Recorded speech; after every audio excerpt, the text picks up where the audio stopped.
Mobile দিয়ে Facebook দেখি, রোজাও আছি, ফেসবুক চালাচ্ছে, ইউটিউব চালাচ্ছে, বিভিন্ন নাট্যকার দেখছে, সিনেমা দেখছে, বিভিন্ন হলিউডের যেন আমরা ছবি সিনেমা দেখছি।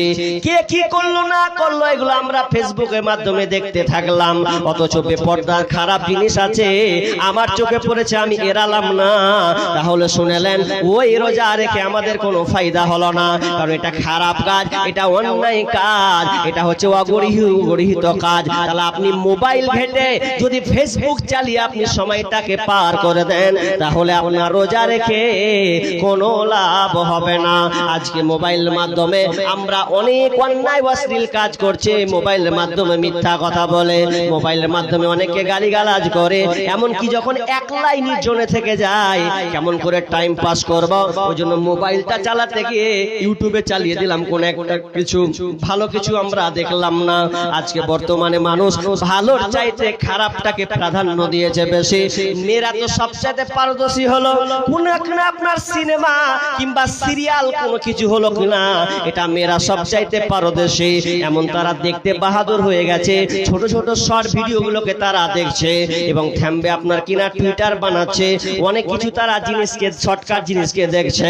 এইভাবে যদি সময়টাকে পার করে দেন, তাহলে এই রোজাটা আল্লাহর কাছে কখনো মতে কবুল হবে না।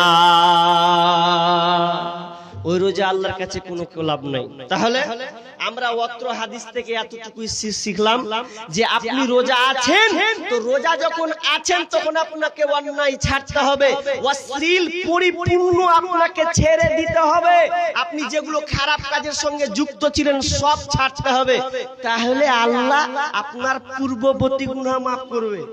অত সস্তা লয়। তাহলে হাদিসটা ওটাই বলতো, মান সামা রমাদানা গুফিরা লাহু মা তাকাদ্দামা মিন যামবি। ঈমান আর ইহতিসাব দুটো ছেড়ে দিতেন। ঈমান আর ইহতিসাব দুটাকে আল্লাহ রাসূল যোগ করেছেন। এই দুটা তোমার আগে শর্ত লাগবেই, তাহলে আল্লাহ তোমার রোজাকে কবুল করবেন, নচেত করবে না। তাহলে দেখুন আজকে বর্তমানে রোজা যে আমরা রাখছি কষ্ট করে, কিন্তু অন্যের সঙ্গে জড়িত আছি না নাই? মোবাইলে যে কত টাইম পাস করছি, আল্লাহু আকবার। অনেক জিয়ং ছেলেকে দেখছি রমজান মাস যখন আসে কি করবে ও খুঁজে পায় না।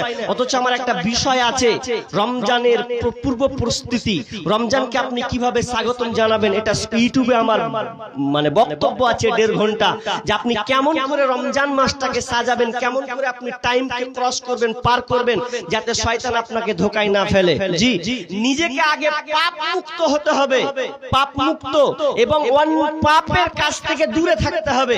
তো পাপের কাছ থেকে যদি আমি দূরে থাকি, তো মোবাইলটা তো বেশিরভাগ পাপাচার